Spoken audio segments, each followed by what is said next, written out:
Bonjour à toutes et à tous, bienvenue dans l'IREMAM, Mondes arabes et musulmans. Je suis Thomas Pierret, chercheur à l'IREMAM, Institut de recherche et d'études sur les mondes arabes et musulmans, un laboratoire du CNRS établi à Aix-en-Provence.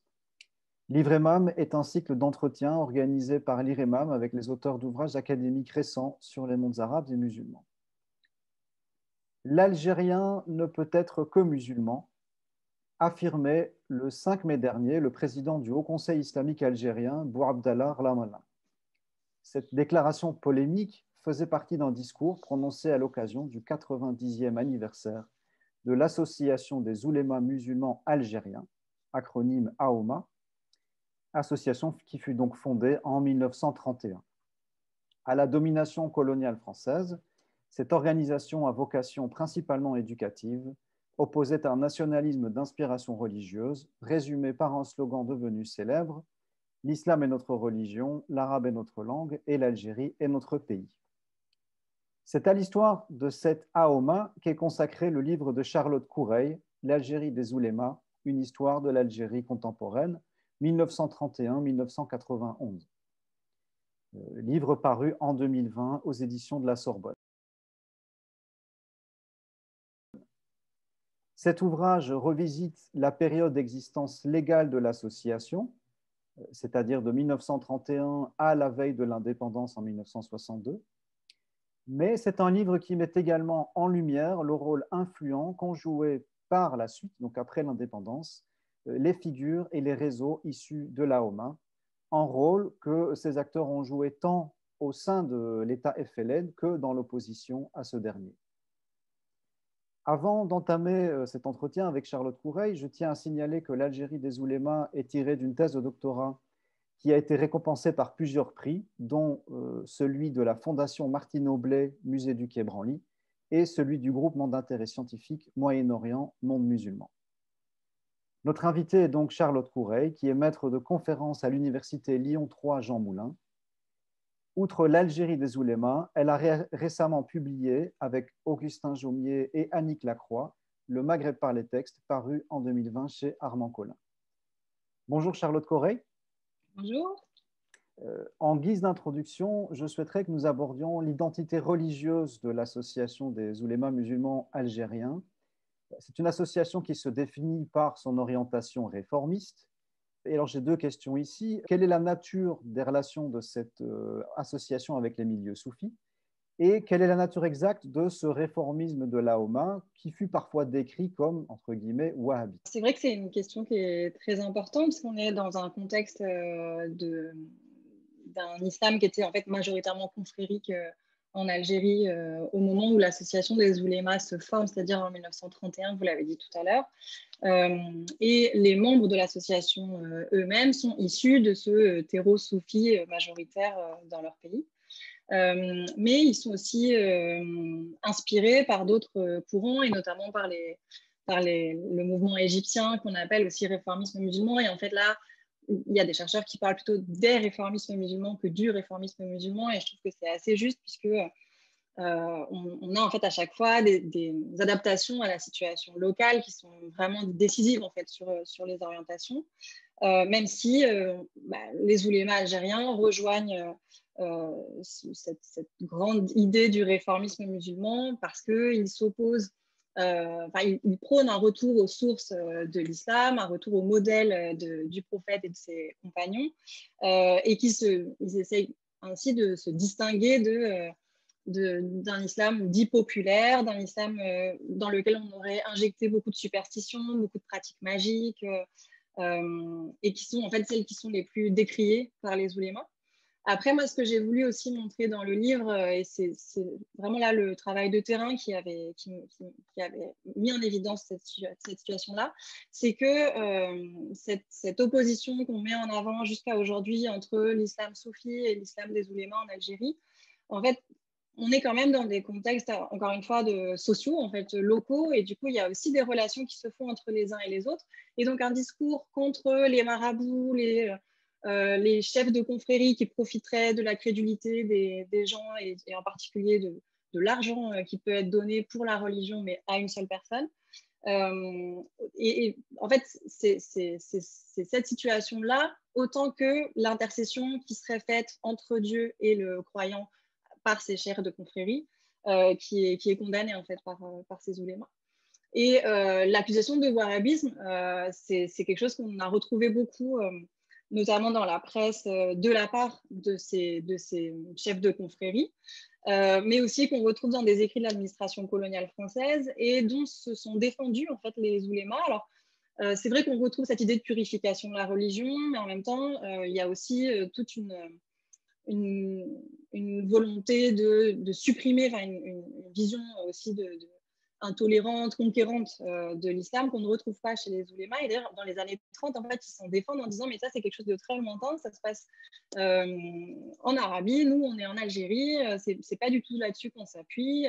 Et il y a vraiment une inscription dans un contexte local en fait, de l'islam pour les oulémas. Vous mettez en exergue dans le livre la centralité de l'éducation dans les activités de la OMA. Et vous allez même jusqu'à décrire cette organisation comme un petit ministère de l'éducation islamique dans l'Algérie coloniale. Alors, quelle est l'ampleur de cette action éducative, mais quelles en sont aussi les limites?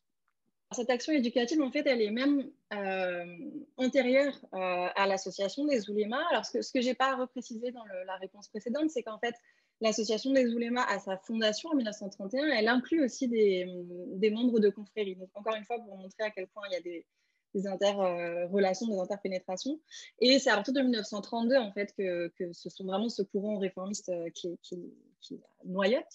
Mais en fait, ce courant réformiste, il a surtout ce qui le distingue principalement, c'est ses modes d'action, donc à la fois par la presse, par le fait de se saisir de certains outils pour prôner en fait une vision de la société et une vision religieuse, mais surtout leur action éducative. Et donc dès 1930, en fait, à Constantine, le cheikh Ben Badis, qui devient le président de l'association des oulémas en 1931, a monté des formes d'enseignement qui prônent, alors toujours dans cette logique de réforme, de diffuser la connaissance, de contrer l'ignorance des populations musulmanes algériennes de l'époque. Ils montent des écoles dans lesquelles non seulement on apprend le Coran, on le mémorise, mais également on essaye de comprendre le sens des mots, on étudie la langue dans sa profondeur, on étudie la poésie, on étudie la littérature pour essayer de comprendre les sens.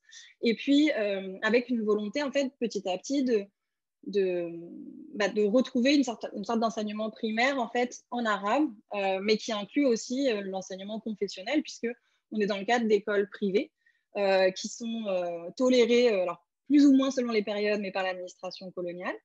Et donc en fait, on a vraiment deux grandes périodes. À cette période des années 30, avec une action éducative qui essaye d'ouvrir à la fois le champ des connaissances, mais aussi le public qui peut être touché, puisque dans le contexte colonial, en fait, la France importe l'école française, mais en fait, il y a très peu de petits Algériens qui ont accès à l'école française dans les années 30 et 40. Et donc, il y a aussi cette volonté d'ouvrir même socialement en fait, l'école à des enfants qui n'iraient pas à l'école autrement, en plus de cette vision nationaliste, idéologique, si vous voulez, politique, on va dire, de défendre une personnalité algérienne qui serait arabe et musulmane par l'enseignement.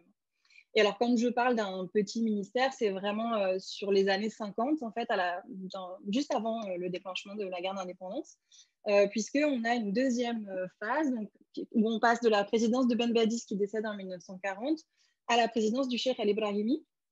Et là, en fait, dans cette deuxième phase, c'est vraiment une volonté de structurer cet enseignement qui avait été diffusé. Donc, il y a beaucoup d'écoles qui ont été montées localement. Là encore, il y a une grande diversité puisque tout dépend des moyens qui sont alloués à l'école. Les collectes de fonds qui permettent de financer ces écoles-là sont plus ou moins faciles dans certaines régions. Donc, il y a beaucoup plus d'écoles qui sont dans le Constantinois, dans l'Est algérien, que dans l'Ouest, par exemple, et c'est lié à la diffusion de l'association aussi. Et dans les années 50, là, on a vraiment une structuration, on se sert de ces pôles d'enseignement qui existaient déjà pour les renforcer, et surtout on renforce l'unité, donc la structuration, la cohérence générale, avec des circulaires qu'on retrouve dans les archives de l'administration coloniale qui surveillait de près ces institutions pour essayer d'avoir une vision unitaire ou unifiée de l'enseignement, de comment il faut enseigner la langue, qu'est-ce qu'il faut enseigner, quels sont les manuels. Une volonté aussi d'essayer de diffuser ou de créer des manuels algériens, puisque pendant très longtemps, des années 30 aux années 50, en fait, ce sont des manuels égyptiens souvent qui sont utilisés, de l'instruction publique égyptienne. Donc, il y a voilà, cette idée qu'il faut que les Algériens se prennent en main et puissent combattre cette ignorance par eux-mêmes. Et ce petit ministère, en fait, c'est surtout lié à une commission de l'enseignement qui a été fondée dans les années 50 au sein de l'association des oulémas et qui, voilà, qui structure, qui fait une grille de salaire, par exemple, pour les enseignants, alors qui, visiblement, d'après les sources, ne sont pas toujours respectées puisqu'on a des archives qui avaient été mises en valeur par l'historien algérien Sardallah, qui avait montré qu'il y avait eu une protestation en 1954 des enseignants sur le niveau de leur salaire, qu'ils ne touchaient pas tout le temps, qu'ils n'avaient pas les moyens nécessaires pour pouvoir enseigner correctement. Donc voilà, on a après un écart entre cette volonté-là de structurer avec des inspecteurs qui vont d'école en école pour vérifier que les instructions sont suivies, et en même temps les réalités locales et les difficultés de la période coloniale.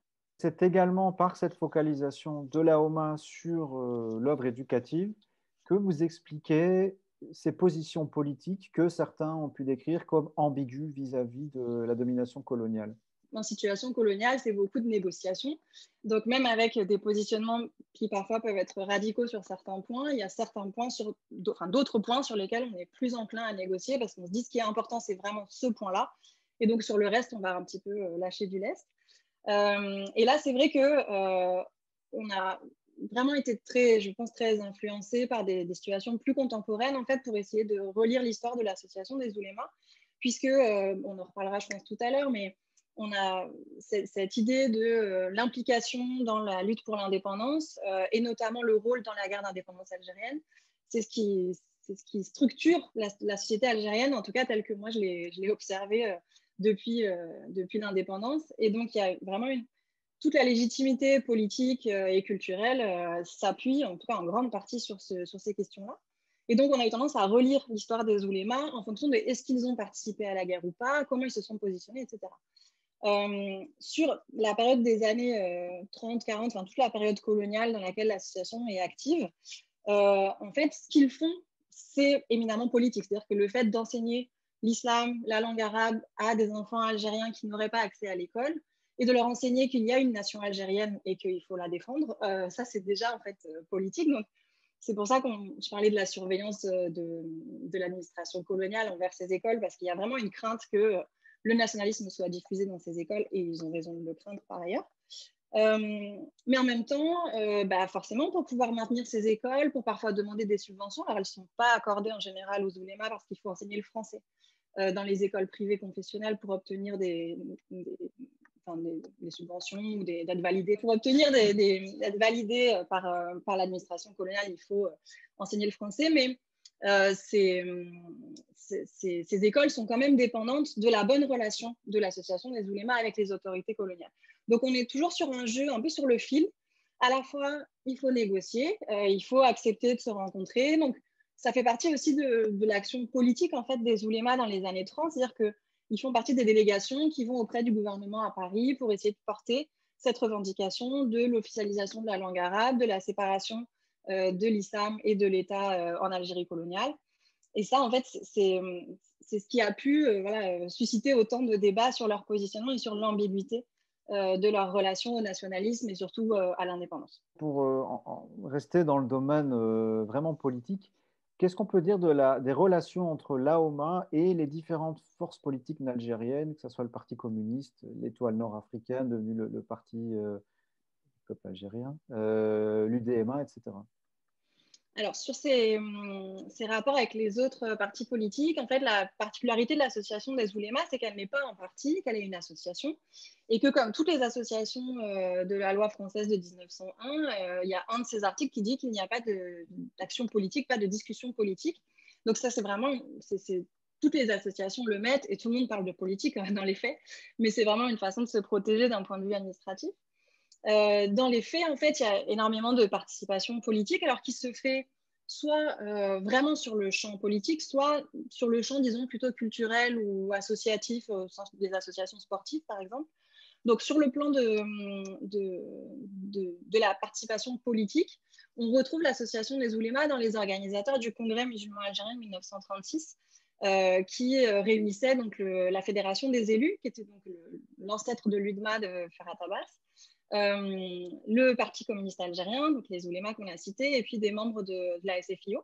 donc des socialistes, et qui en fait voulaient défendre une charte revendicative pour accéder à davantage de droits pour les Algériens, ce qui a été très critiqué donc, par l'étoile nord-africaine, partie du peuple algérien, qui devient après le MTLD, le Mouvement pour le triomphe des libertés démocratiques, parce que c'était en fait une volonté de porter des revendications face à l'État français, mais du coup, c'était reconnaître en fait qu'il y avait une négociation à mener avec l'État français, ce que contestait en fait ce mouvement indépendantiste.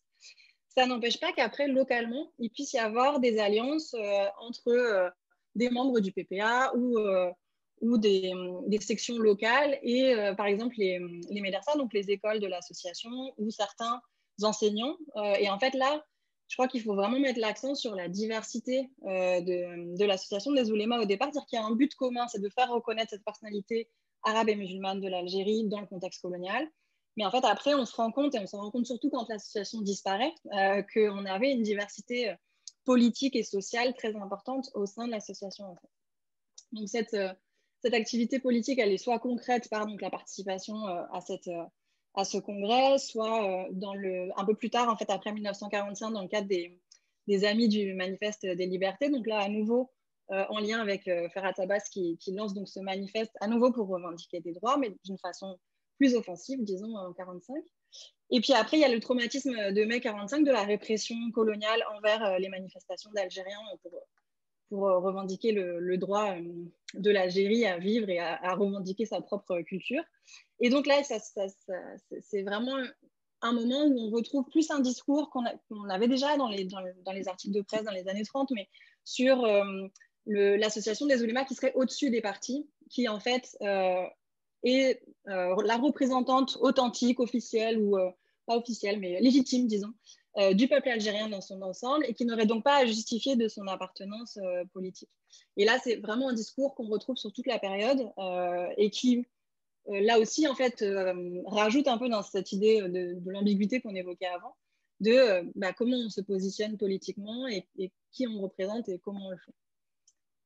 Donc, et après, donc, deuxième aspect, et je vais terminer sur ce point-là, c'est donc l'aspect associatif. Donc là, avec des alliances qui sont de fait dans des associations sportives, par exemple des clubs de foot à Constantine, qui sont créés par des Algériens, donc par voilà, différentes familles, différentes personnes impliquées dans des milieux associatifs. Et là, on retrouve souvent les oulémas aussi, soit comme habitants du quartier, soit comme enseignants, voilà, soit comme personnalités. Donc parfois, ils sont membres d'honneur. Ils sont là pour montrer l'ancrage pluripartisan de l'association. Une des originalités de votre livre, c'est que vous n'étudiez pas seulement la Homa dans son contexte strictement algérien, mais vous montrez aussi comment elle s'inscrit dans un réseau de relations transnationales qui la lie aux pays du Maghreb et aux pays du Machrek. Il y a deux aspects, je pense. Il y a les relations scientifiques en fait, qui sont liées au réseau des oulémas, tout simplement. C'est-à-dire que pour se former, pour poursuivre leur formation, en Algérie, en fait, à la période coloniale, il n'y a pas d'institution d'enseignement supérieur islamique. Donc, il faut aller soit au Maroc, soit en Tunisie, soit en Égypte, soit au Moyen-Orient en général. Mais donc, souvent, c'est soit la Zaytouna à Tunis, soit l'Azhar en Égypte. Donc, il y a déjà en fait un réseau qui se crée par le fait que les oulémas ont étudié ensemble. Donc, ils peuvent après maintenir une correspondance, se tenir au courant de ce qu'ils font chacun à leur échelle. Et puis, on a aussi un réseau qui serait un réseau plus politique. Dès les années 20-30, en fait, les oulémas algériens lisent les revues qui leur proviennent du Moyen-Orient, notamment toutes les revues égyptiennes qui sont publiées en arabe. Ils envoient eux-mêmes leurs publications en Égypte pour qu'elles puissent être diffusées dans les réseaux intellectuels, culturels égyptiens. Et donc, on a vraiment ce partage, en fait, cet échange d'idées et ces influences mutuelles possibles dès les années 30. Et puis après, il y a vraiment un moment de concrétisation à nouveau avec la structuration de l'enseignement. En fait, ça va de pair. Les envois d'étudiants, donc, qui avant partaient d'une initiative individuelle, éventuellement aidée par la collecte de fonds auprès des proches ou au sein de l'école. Là, il y a une structuration dans les années 30 des envois d'étudiants qu'on appelle des missions. Et donc, c'est l'association des oulémas qui entre en contact avec la Ligue arabe pour essayer d'obtenir des bourses pour ces étudiants. Et donc, elle a un quota, il y a un certain nombre d'étudiants qui sont sélectionnés par leurs enseignants en Algérie pour être envoyés en Égypte, en Syrie. Ensuite, il y a des accords avec le Koweït. Et donc, ça se développe au fil des années 50 et c'est en fait interrompu par le déclenchement de la guerre d'indépendance. Mais il y a vraiment ce réseau qui est formé autour des étudiants et pour lequel le président de l'association, donc le deuxième président, le Cheikh El Brahimi, s'installe au Caire en 1952. Il fait 3 tournées dans l'ensemble du Moyen-Orient, il va jusqu'au Pakistan, avec cette idée à la fois de faire connaître l'Algérie au Moyen-Orient, puisqu'en fait, on se rend compte par la presse qu'il y avait énormément d'ignorance de la part des Orientaux, des réalités de ces pays du Maghreb. Donc, c'est à la fois faire connaître l'Algérie en tant que pays, la faire connaître en tant que cause politique, et puis également l'intégrer en fait dans un réseau panarabiste et pan-islamique, de façon à essayer de fédérer dans le cadre de la lutte contre la colonisation aussi, les différentes populations. Revenons en Algérie, donc avec le déclenchement de l'insurrection en 1954. Alors, comment la OMA réagit-elle à cet événement? Et alors, vous montrez évidemment dans votre livre que la réponse est complexe parce qu'on a à la fois des différences de réaction au sein de l'organisation et aussi une position de la OMA qui évolue elle-même vis-à-vis de la lutte armée. Alors, ça fait partie des grandes questions sur justement le regard actuel ou contemporain sur l'histoire des oulémas. Et donc, j'ai cherché pour le livre, enfin pour la thèse au départ et puis pour le livre à creuser un petit peu cette question-là et essayer de comprendre pourquoi on pouvait avoir une image, selon les interlocuteurs auxquels on s'adressait en Algérie. J'ai pu avoir l'idée que les oulémas avaient préparé l'indépendance algérienne, que c'était grâce à eux que la personnalité algérienne avait été défendue.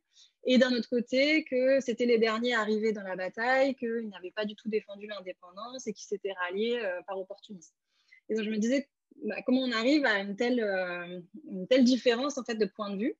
Et donc, ce que j'ai fini par déduire de la lecture des sources, à la fois des témoignages d'anciens membres de l'association, mais aussi de la presse de l'époque, et puis des entretiens avec des héritiers, etc., c'est qu'en fait, j'ai une formule pour le livre, du coup, qui sont des engagements individuels et une prudence collective. Ce qui apparaît très clairement, c'est qu'en fait, on a alors à la fois deux pôles d'action, c'est-à-dire qu'il y avait le président de l'association qui était au Caire, qui avait une liberté de parole plus grande, et donc qui s'est permis dès le lendemain du déclenchement de l'insurrection au 2 novembre de faire des déclarations pour soutenir la lutte pour une Algérie indépendante, qui renouvelle ces déclarations-là le 15 novembre depuis le Caire. Par contre, dans les échanges de correspondance entre les membres de la direction, ce qu'on voit, c'est qu'il faut absolument protéger l'association en Algérie. Parce qu'il y a tout ce réseau d'écoles qui a été monté, parce qu'il faut maintenir le réseau existant, qu'il faut que l'association puisse continuer ses activités. Donc, en fait, il y a vraiment comme une répartition des rôles dont je n'arrive pas à savoir si elle est explicite ou si elle a été induite par la situation de chacun. Mais en tout cas, dans les correspondances, on a plutôt tendance à penser que ça a été aussi prévu. D'une volonté donc de préserver les activités de l'association le plus longtemps possible de la répression coloniale. Ça n'empêche pas qu'il y ait une répression coloniale dès avant l'officialisation du soutien à l'insurrection armée, mais voilà, l'idée d'agir en fait, de continuer d'agir tant qu'on le peut. On a des traces, notamment dans les archives coloniales, d'arrestations d'enseignants ou de membres de l'association des oulémas très tôt, notamment parce qu'ils ont participé à la distribution de courriers pour le Front de Libération Nationale. Et après, donc, on a en 1956, en janvier 1956, une assemblée générale de l'association des oulémas qui là a fait un communiqué qui est publié dans ses journaux en français et en arabe pour déclarer son soutien à la lutte pour l'indépendance, qui est en même temps, dans la façon dont c'est rédigé, encore un rappel pour montrer que l'association des oulémas se place au-dessus des partis. Donc, on n'est pas complètement dans une rupture par rapport à ce qui a été défendu précédemment. Mais il est clair qu'il y avait certains éléments en fait, qui ont demandé des discussions, qui ont demandé des adaptations, notamment le rapport à la violence, à l'insurrection armée. On a également des questions sur la méfiance qui existait déjà en fait, entre ceux qui ont mené la lutte armée pour l'indépendance et les oulémas. Donc il y a une défiance de chaque côté, en fait, de part et d'autre, qu'on retrouve dans des courriers qui ont été échangés au sein du FLN. Et en même temps, la volonté pour le FLN d'obtenir le soutien de ces représentants de l'autorité religieuse dans le contexte de l'affaiblissement des confréries qui, dans le cadre de la guerre d'indépendance, en fait, avaient souffert du fait que certains de leurs dirigeants, pas toutes, mais pour certains, avaient participé en fait ou avaient euh, en tout cas, oui, participer à des réunions que la France organisait, que l'administration coloniale française organisait, pour essayer de faire valoir leur légitimité dans le cadre de l'insurrection. Une fois que la guerre d'indépendance est terminée, quelle relation entretient l'AOMA, alors qui à ce moment-là n'a plus d'existence légale, avec le FLN, qui est désormais le parti unique au pouvoir? À partir de tout à l'heure, je disais 1956, c'est le moment où il y a une déclaration, un texte, voilà, qui est communiqué clair. C'est en fait un moment où il y a un certain nombre de dirigeants de l'association qui partent pour le Caire, qui entrent dans la délégation extérieure du Front Libération Nationale. Et donc, en fait, selon le positionnement des membres dans les organes du Front Libération Nationale, eh ben, on retrouve après des orientations qui suivent assez bien en fait ces fonctions qui ont été prises après 1956 dans le cadre de la guerre d'indépendance. Et donc, à la sortie de la guerre, en fait, dans le conflit interne qui a opposé au sein du Front de Libération Nationale deux camps, les oulémas en fait, essayent de trouver une position. Et en fait, c'est là qu'on retrouve les individus au sein du collectif. C'est-à-dire qu'après, chacun fait un peu en fonction aussi de ses convictions politiques précédentes. Par exemple, Ahmed Taoufik El-Madani, qui avait grandi en Tunisie d'une famille algérienne, qui est revenu en Algérie, qui s'est impliqué dans les années 50 dans l'association des oulémas. En fait, lui, c'était vraiment un auteur politique, un journaliste politique, et donc on le retrouve de façon presque logique en fait dans les organes de direction du Front de Libération Nationale après 1956. Et donc lui, il occupe un rôle important à l'indépendance dans la sphère politique. D'autres qui étaient peut-être plus réticents à la participation politique se sont retrouvés moins en phase peut-être avec la sphère politique publique, disons, à l'indépendance.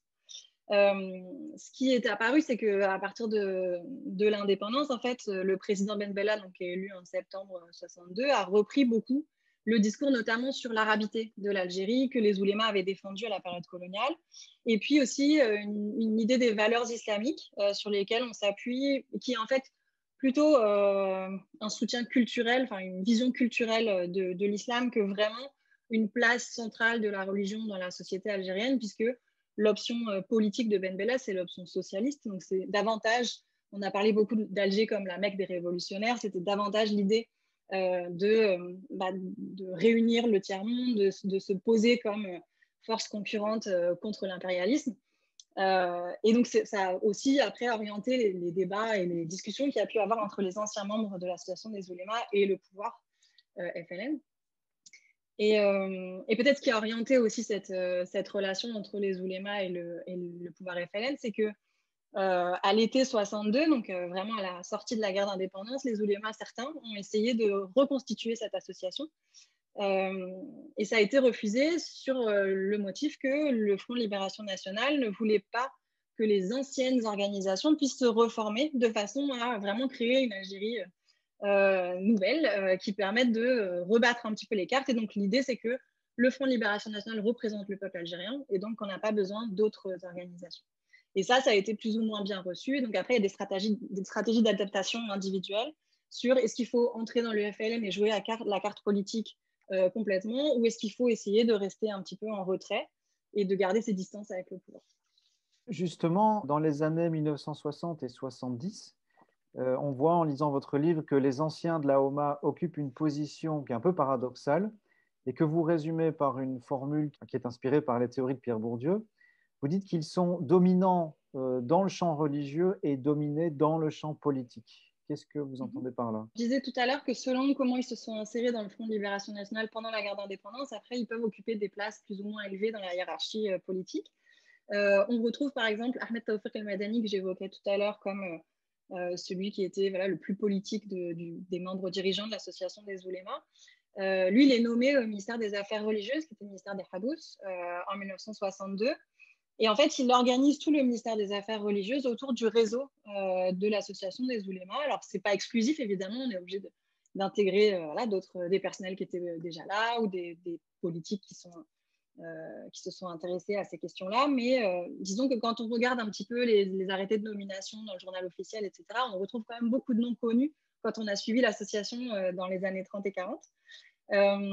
Et donc, ce qu'on observe, c'est que c'est la vision de l'association des oulémas d'un islam donc dit réformé, qui s'écarte de l'islam des confréries, en fait, qui est celui qui est acté comme l'islam d'État, comme la vision de l'islam à l'indépendance, parce qu'il y a cette volonté de modernité, d'entrer vraiment dans le concert des nations, d'arriver à faire valoir une position qui serait de lutter contre l'obscurantisme, vraiment de faire valoir vraiment une société moderne.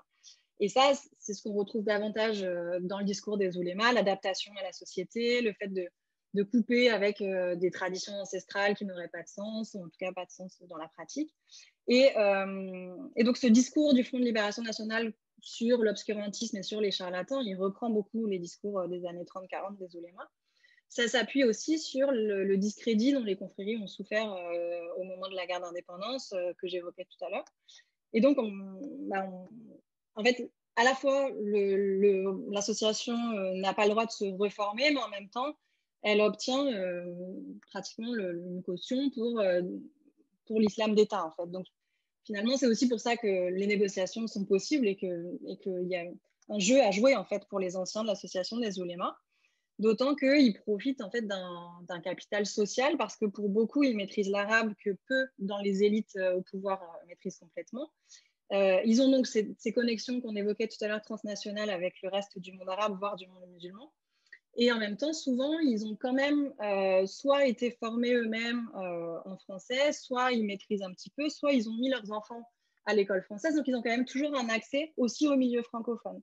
Et ça, c'est vraiment un atout parce que je crois qu'à l'indépendance, on a aussi beaucoup schématisé depuis l'opposition arabophone-francophone qui serait à nuancer parce que c'est pas parce qu'on parle une langue qu'on a une opinion politique, tous c'est pareil. Mais c'est vrai que dans la façon dont le champ politique s'est formé, notamment autour des questions d'arabisation sur lesquelles on va revenir, ça joue beaucoup en fait sur comment on se positionne par rapport à ce capital social-là. Et donc, ils sont dominants du champ religieux parce que c'est cette vision-là qui a été retenue. Et en même temps, ils sont dominés du champ politique parce qu'ils sont quand même obligés de se plier à la ligne du Front de Libération Nationale, que c'est le parti unique, c'est le parti au pouvoir, et que, en fait, cet islam, ils sont dominants dans le champ de l'islam, mais en fait, cet islam, il a une place qui est plutôt restreinte par rapport à ce qu'eux avaient porté comme vision de la société jusque-là. Et donc, ils sont quand même cantonnés pour un certain secteur, alors qu'ils auraient peut-être pensé qu'ils auraient davantage de champ dans l'organisation de la société. Alors, vous avez mentionné l'arabisation, qui fut l'un des grands chantiers entrepris par l'État FLN après l'indépendance. Quel rôle ont joué les anciens de l'AOMA dans cette entreprise? C'est évident qu'ils ont défendu l'enseignement de la langue arabe et donc l'arabisation dès la création de l'association. Mais dans le contexte de l'Algérie indépendante, évidemment, ce discours est renouvelé et réadapté.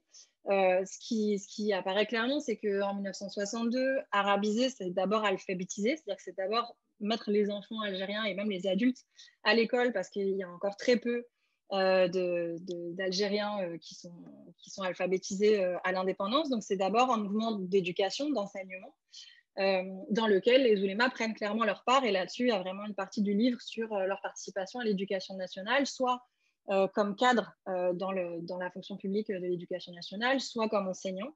C'est-à-dire qu'ils ont fait ça pendant 20 ans avant l'indépendance et donc ils peuvent mettre à profit leur expérience pour l'école nationale algérienne. Cette arabisation, pour autant, elle n'est pas que l'œuvre des oulémas, c'est-à-dire qu'il y a un héritage culturel très clair et politique, mais en même temps, le Front de Libération Nationale, qui était donc issu plutôt du mouvement indépendantiste, forcément, donc pas forcément la vision des oulémas avant, dans les années 30-40, il porte aussi cette idée de la personnalité arabe de l'Algérie, et donc il y a aussi quand même cette volonté, et c'est ce que Ben Bella affirme dans des discours entre 62 et 63, nous sommes arabes, il reprend vraiment cette idée de l'arabité. Et donc, même dans le temps fort de l'arabisation, alors qui commence en fait dès 62, mais qui est mise en œuvre très difficilement parce qu'il faut maintenir un cadre qui est celui de l'école francophone, française, qui sert quand même de première transition avec beaucoup de coopérants français qui viennent enseigner. On fait aussi venir des coopérants du Moyen-Orient pour enseigner l'arabe, et ça aussi, c'est encore une autre question sur l'arabisation. Mais en tout cas, il y a une relance de cette politique d'arabisation et vraiment une accélération dans les années 70 Et là, dans les années 70, à la fois, on a des personnages comme Ahmed Taleb Ibrahimi, qui est le fils du président de l'association Al-Ibrahimi, qui défend l'arabisation et qui l'amène en tant que ministre de l'Éducation nationale. Mais ça a été beaucoup personnalisé du coup sur sa figure qui était vraiment symbolique d'un enfant de la première génération des oulémas qui défend la vision des oulémas. Mais en fait, on voit qu'il y a aussi beaucoup d'anciens membres du PPA-MTLD qui ont mené l'arabisation avec la même ferveur. Donc là-dessus, voilà, j'ai essayé de nuancer un petit peu parce que dans les sources, ce qu'on voit, c'est que ce ne sont pas que les oulémas qui ont prôné et mené l'arabisation, mais tout autant les membres du Front de Libération Nationale. Dans les années 1970, en Algérie comme dans d'autres pays de la région, on voit apparaître des demandes d'islamisation qui émanent à la fois de membres de l'appareil d'État et d'un embryon d'opposition islamiste organisée. Et encore une fois, vous nous montrez qu'on retrouve des deux côtés des anciens de l'AOMA. C'est assez fascinant, mais je trouve que c'est vraiment révélateur du fait qu'il y avait un ennemi commun pendant la période coloniale et qu'après, bah, ça révèle toute la diversité qui existait au sein de chaque camp, en fait, entre guillemets. Et là, sur la situation des oulémas, donc on l'a vu, il y a certains membres dirigeants. À chaque fois, moi, je suis partie vraiment du comité de direction de façon à se concentrer sur une trentaine de personnes dont on pouvait suivre les parcours en se focalisant sur leurs archives et leurs témoignages. Et donc, parmi cette trentaine de personnes, en fait, on a autant qui participent à l'appareil d'État, soit comme ministre, soit comme secrétaire d'État, soit simplement comme cadre de la fonction publique, que de personnes soit qui se sont écartées de la vie politique, qui ont continué leur vie d'enseignant, par exemple, ou d'autres choses, commerçants, qui ont poursuivi. Et d'autres qui se sont saisis en fait des revendications qui étaient portées par l'association des oulémas dans le contexte colonial et qui les ont réactualisées, disons, dans le contexte de l'État indépendant. Donc en fait, il y a différentes attitudes, soit depuis l'appareil d'État d'essayer de faire valoir la place de l'islam dans la société et donc de définir cet islam d'État, d'augmenter, notamment dans les années 70, il y a vraiment, et c'est lié à la montée de ces embryons de mouvements islamistes que vous évoquiez, et qu'on retrouve partout en fait dans l'ensemble de la région et pas seulement pour l'Algérie, mais où il y a une volonté de la part de l'État de montrer davantage l'implication et l'engagement islamique de l'État, notamment sur, par exemple, déplacer le jour férié, enfin le jour de repos de la semaine au vendredi, le fait d'ouvrir de plus en plus de mosquées, donc de tenir des comptes publiquement de combien de mosquées on a ouvert, etc. Et en même temps, c'est aussi une réaction à cette contestation-là une volonté d'orthodoxie, une volonté de plus d'islam, d'une société organisée davantage par l'islam et pour l'islam. Et donc, on a ce qui a été appelé notamment par Luc de Vels un fondamentalisme d'État dans les années 70. Et puis, en parallèle, donc, cette montée d'un courant qui considère que ça n'est pas assez, que ce ne sont pas les fondements qui avaient été défendus par l'association des oulémas à sa naissance. Et donc, qui conteste depuis notamment les mosquées. Donc, c'est la création de mosquées libres. Et c'est vrai que là, on a des parallèles qui sont à la fois marquants et en même temps pas tout à fait justes sur le fait que face à l'État colonial, il y avait des mosquées libres pour essayer de défendre une parole autre que la parole officielle. Et dans l'État indépendant, on monte aussi des mosquées libres pour faire valoir une parole autre, sauf que le contexte est complètement différent, donc le discours est différent. Et donc, on a cette opposition et en même temps un réseau qui se maintient. Et donc, ce que je montre dans les livres, c'est que dans les années 80, il y a beaucoup de concurrence entre les différents membres de l'association des oulémas pour rédiger leurs mémoires, parce qu'ils commencent à être âgés. Et donc, la publication des mémoires de l'un fait venir les autres à la présentation pour réagir, pour dire mais ça, c'est pas vrai, ça, c'est vrai. Donc, on a des gros enjeux de légitimation, de mémoire, pour savoir qui est vraiment héritier de l'association des oulémas, qui la représente ou pas. Et c'est dans ce cadre-là, en fait, qu'on retrouve du coup la diversité de l'association des oulémas dans l'Algérie des années 70-80. On arrive en 1991, c'est le terminus de votre livre. C'est l'année qui marque le 60e anniversaire de la fondation de l'association des oulémas.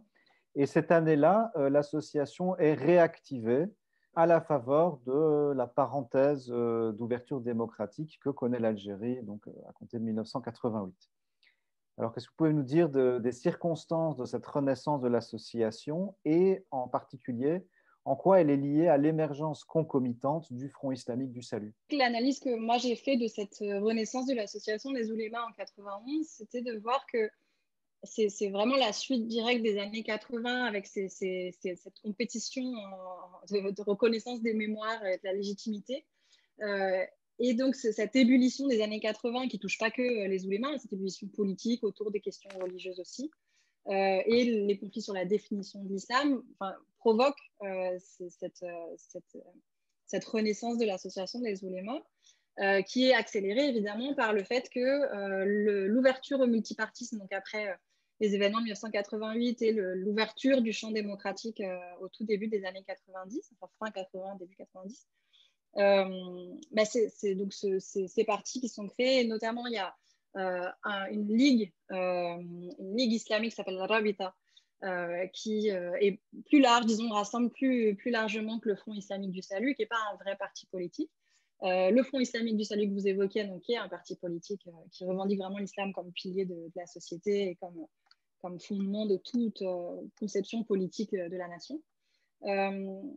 Et ces mouvements-là, en fait, ils apparaissent comme en concurrence en fait, avec le discours que portaient les anciens dirigeants de l'association des oulémas au sein de l'appareil d'État, par exemple, pour dire qu'eux représentaient l'islam du juste milieu, l'islam équilibré, l'islam juste.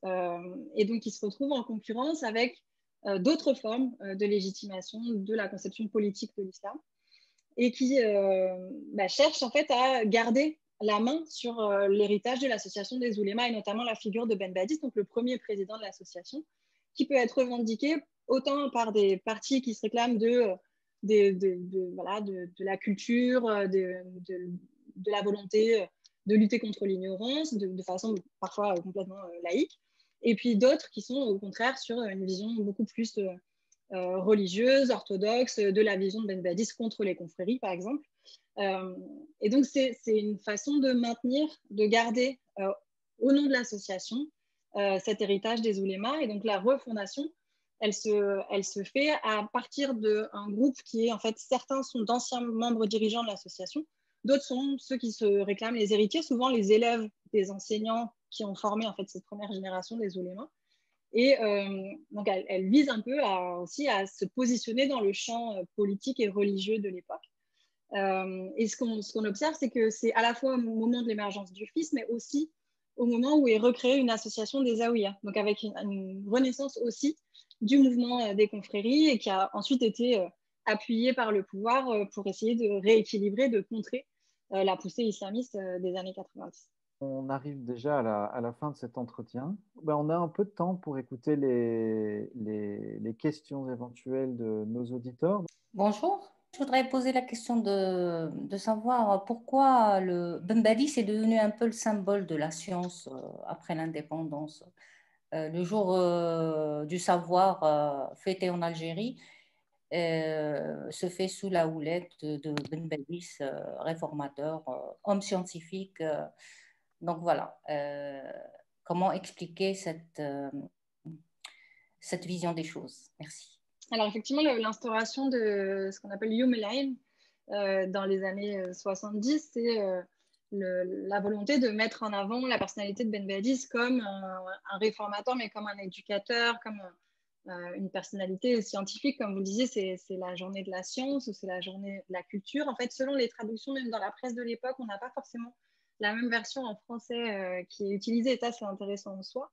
Et ça a été en fait une... Alors, ce qui est assez étonnant, c'est qu'en fait, quand on regarde, il y a eu des revendications de la part des communistes, en fait, en disant que c'était eux qui avaient voulu mettre en avant la figure de Ben Badis comme une figure éclairée qui avait voulu lutter contre l'ignorance. Et en fait, c'est le pouvoir FLN qui a instauré cette journée-là. Donc, après, il y a sûrement d'autres, il faudrait creuser encore, parce que dans le livre, j'évoque en fait ces différentes sources que j'avais pu consulter. Et je pense que c'est des choses qui seraient intéressantes à creuser encore sur cette personnalité de Ben Badis qui a pu être vraiment récupérée de tous les côtés, en fait, selon la facette qu'on veut montrer. Si c'est une facette de tolérance, une facette d'instruction, de science, ou une facette plutôt d'orthodoxie. Et ça rejoint un petit peu ce qu'on évoquait à la fin de l'entretien sur... la volonté de tirer la légitimité à la fois politique et religieuse de cette figure de Ben Badis qui a été sacralisée en fait à l'indépendance. Et ça a été vraiment une des figures qui a été mise en avant, notamment sous le gouvernement de Boumedienne, dans les manuels scolaires, dans le récit national, en fait, dans la façon dont on a construit le récit national en Algérie. Et de fait, c'était un homme savant, c'était un enseignant, mais c'est vrai que certainement, il y a d'autres figures qui auraient pu être mises en avant pour cette journée de la science. Il se trouve que là, en plus, à chaque fois, ça tombe le jour de la mort de Ben Badis. Donc, c'est vraiment l'idée, c'est de faire un hommage à Ben Badis et de son œuvre pour l'enseignement dans le contexte de l'Algérie colonisée. Je vais revenir à cette déclaration que j'ai citée en introduction de l'entretien, donc du président du Haut Conseil islamique. Donc l'Algérien ne peut être que musulman. Donc c'était dans un discours là, qui a eu lieu il y a tout juste 3 semaines. Donc là, c'était pour le 90e anniversaire de la fondation de l'association. Est-ce que cet anniversaire, je veux dire, maintenant le temps ayant passé, enfin, évidemment, une grande partie des personnages que vous évoquez dans le livre sont morts, même parfois de la deuxième génération, je suppose. Est-ce que c'est juste la commémoration d'un lointain souvenir ou est-ce qu'il y a encore une organisation qui joue un rôle éventuel, notamment dans le contexte actuel, post-2019? Alors, organisation, je veux dire au sens de parti ou de... Ouais, une structure organisée. Ben là, il y a une structure organisée qui est celle de l'association des oulémas refondée en 91, qui en fait, pendant la décennie noire, n'a pas été très active du fait du conflit, mais qui s'est vraiment réactivée dans les années 2000 et qui, aujourd'hui, du coup, porte une action à la fois religieuse, mais aussi culturelle, qui n'a pas forcément une grande audience politique, en tout cas à ma connaissance. Peut-être que dans le public, on pourra en rediscuter, mais qui pour autant est présente et fait notamment des communiqués à chaque fois qu'il y a la crainte que la langue arabe soit attaquée. Je pense notamment au moment où la précédente ministre de l'Éducation avait voulu réformer les manuels scolaires. Donc là, par exemple, ils étaient montés au créneau en disant qu'il fallait maintenir les valeurs islamiques, la langue arabe noble, c'est-à-dire pas utiliser le dialecte algérien, par exemple, à l'école. Alors, ça, c'est des principes qui sont toujours portés par l'association des oulémas actuelle. Après, sur la commémoration de l'association, là, je pense que c'est plus large pour le coup que la simple association des oulémas actuelle. Et je pense qu'il y a vraiment une résonance beaucoup plus large et beaucoup plus forte qui est cette idée que les oulémas avaient porté quand même la renaissance culturelle des Algériens dans le contexte colonial et qu'ils ont porté cette identité arabe et musulmane, alors qui fait toute la difficulté en fait dans la sphère politique. C'est-à-dire que c'est une vision qui a été reprise au moment de l'État indépendant, mais qui a été contestée dès la mise en place de l'État indépendant, notamment par les revendications sur la part d'identité berbère de l'Algérie. Et qui, ça encore, est très actuel. Et on l'a retrouvé même dans le mouvement de contestation actuel du Hirak, où on a aussi des revendications qui sont plurielles, d'une Algérie plurielle telle qu'on pouvait déjà l'avoir en 1949 dans les divisions au sein du mouvement indépendantiste. Et le fait qu'il y a eu des pancartes qui soient ressorties, je l'évoque juste dans l'introduction du livre, pour parler d'un mouvement de Badisiya Novemberia, donc un mouvement à la fois qui se réclame d'Ibn Badis et qui se réclame de l'insurrection, au moment où, comme on l'a dit, au 1er novembre 1954, l'association des oulémas n'est pas sur la ligne de front en première ligne. Donc, ça reste en fait des choses qui sont encore très actuelles ou très vécues de façon très intense par les Algériens jusqu'à aujourd'hui. Donc, ce n'est pas simplement une commémoration, mais je crois qu'il y a vraiment quelque chose qui se joue du jeu politique algérien autour de cette figure de Ben Badis et plus largement de cette identité des oulémas algériens. Et d'ailleurs, ce n'est pas un hasard si on parle aujourd'hui des oulémas comme une catégorie presque sociopolitique. Tout le monde sait en Algérie de quoi on parle quand on parle des oulémas. Si vous allez en Syrie, par exemple, on vous parle des ulamas, ce sera les ulamas. Ce ne sera pas forcément ce mouvement-là qui est identifié à une personne ou plusieurs personnes. Et ça, je trouve que c'est vraiment très parlant de la façon dont le champ politique algérien s'est construit autour de cette question de l'islam, notamment. Si on a un auditeur qui souhaiterait poser sa question en anglais ou en arabe, notre auditeur demandait, parlait de ce débat sur la nature du salafisme de la Oumma. Donc, est-ce qu'il s'agirait d'un salafisme de type réformiste, comme celui de Mohamed Abdou en Égypte, ou au contraire plus proche de sa version dite Najdi ou wahhabite, dans ce qui est aujourd'hui l'Arabie saoudite? C'est une question qui est fondamentale et que j'évoque dans le livre d'ailleurs sur la nature de cette salafia. avec tout un retour sur la littérature qui a été produite, et notamment ces dernières années, depuis les années 2014-2015, sur la notion de salafia et de ce que ça veut dire et de comment ça a pu être constitué comme un mouvement à part entière, alors que c'est ce que j'évoquais au tout début de l'entretien, on pourrait plutôt parler des salafia, des salafismes, puisqu'on a vraiment ce mouvement des années 30-40 pour le Maghreb, je pense à l'Algérie, mais aussi au Maroc, par exemple, où on a vraiment ce courant-là qui se revendique des salafs, donc des pieux ancêtres, et qui se revendique davantage dans la lignée en fait, de Mohamed Abdou, que vous évoquiez tout à l'heure, comme la salafia islahia. Et on a un glissement en fait, progressif, même en français, en fait, sur salafisme. Si on parle aujourd'hui du salafisme, on va comprendre la vision rigoriste de l'islam. On ne va pas penser forcément au réformisme musulman des années 30, alors que le terme s'applique autant à l'un qu'à l'autre.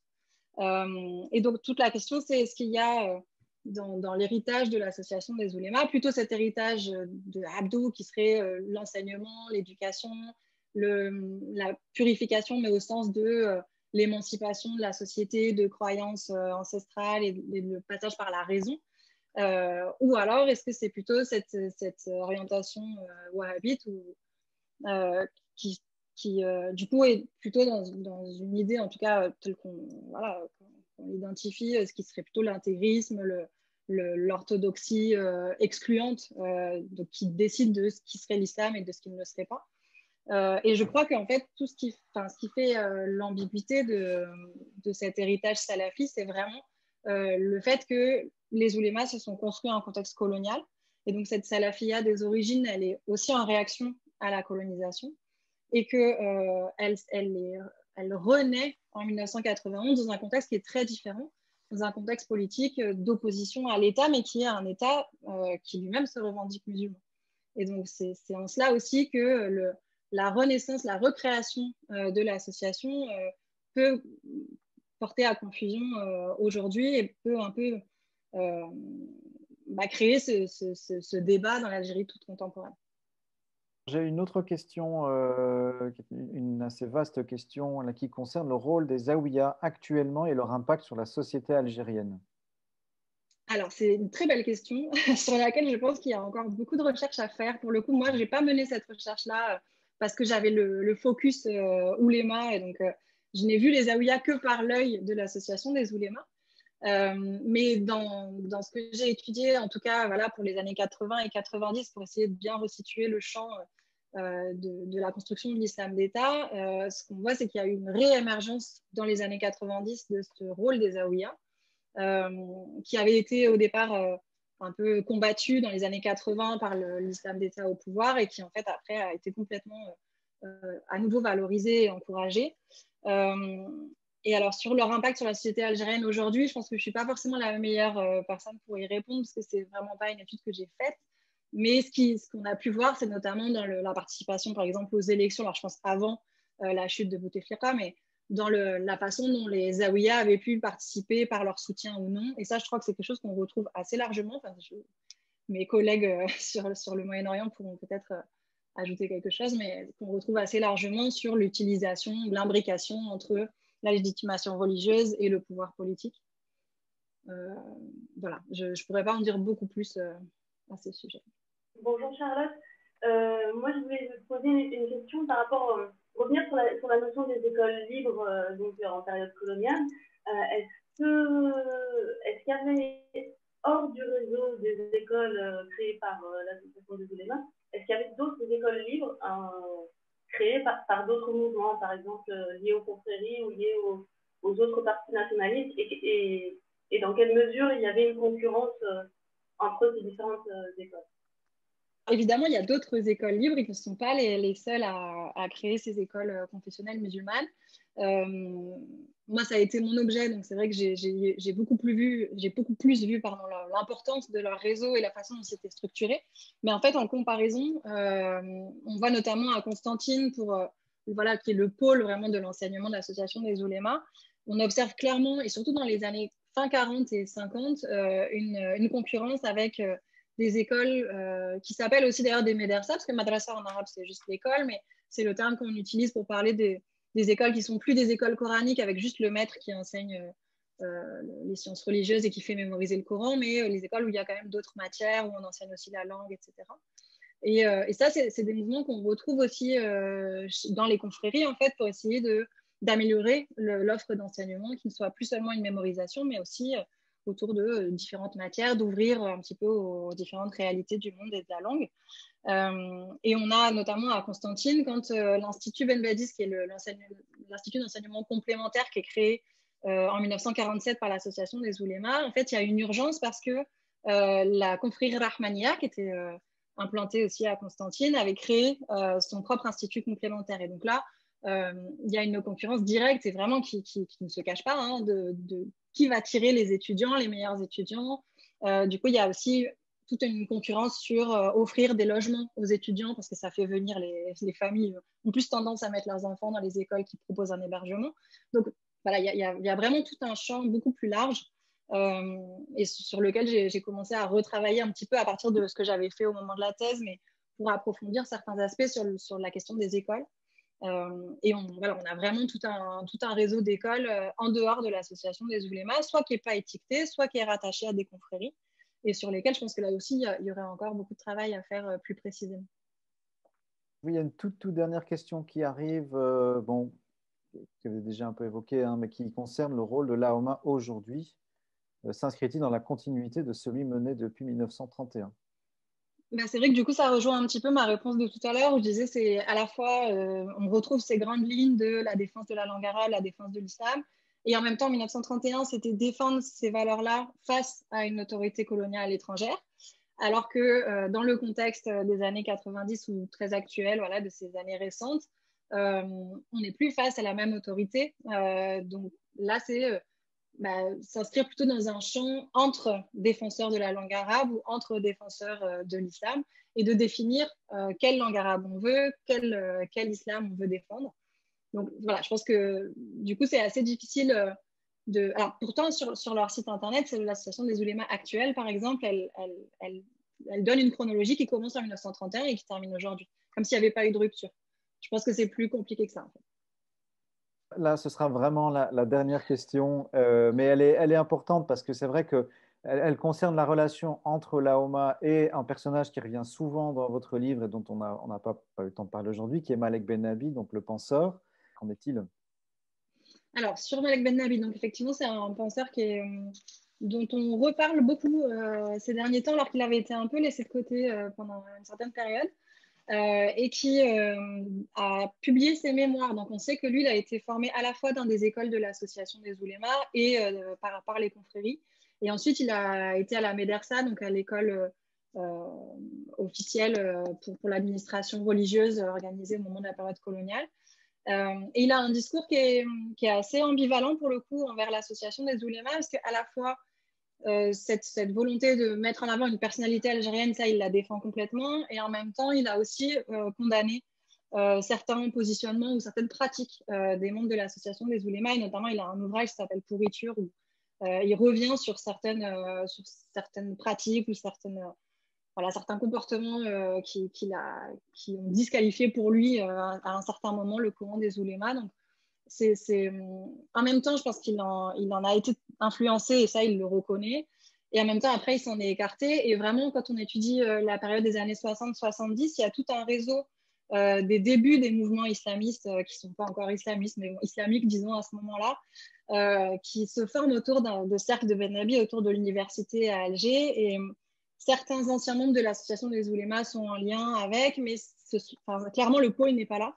Et ça, c'est intéressant aussi et j'ai une discussion dans le livre là-dessus, sur ce qu'on a pu appeler les intellectuels musulmans, c'est-à-dire des gens qui n'avaient pas eu de formation islamique au sens propre, qui ne sont pas des oulémas, mais qui pour autant défendent une vision politique de l'islam dans la société. Et je pense que c'est plus là qu'il faudrait chercher la relation et les écarts. Merci Charlotte. Cette séance de livre Emam est désormais terminée. Je vous rappelle le titre du livre de Charlotte Coureil, L'Algérie des oulémas, une histoire de l'Algérie contemporaine 1931-1991, paru en 2020 aux éditions de la Sorbonne. Vous pouvez revoir ce séminaire sur la chaîne YouTube de l'IREMAM et le réécouter en podcast sur Anchor, Spotify, Google Podcast et d'autres plateformes. Alors, le prochain rendez-vous de l'IREMAM aura lieu dans 3 semaines, le mardi 15 juin à 14 h. Il y sera question d'histoire médiévale puisque nous accueillerons Boris James de l'université Paul Valéry Montpellier 3 pour évoquer son livre Jonas du Kurdistan, les Kurdes dans l'Orient mamelouk et mongol, 1250-1340, paru cette année aux éditions de la Sorbonne. Merci encore à Charlotte Coureil pour sa participation à cet entretien et merci à nos auditeurs auxquels nous donnons donc rendez-vous le 15 juin. Au revoir.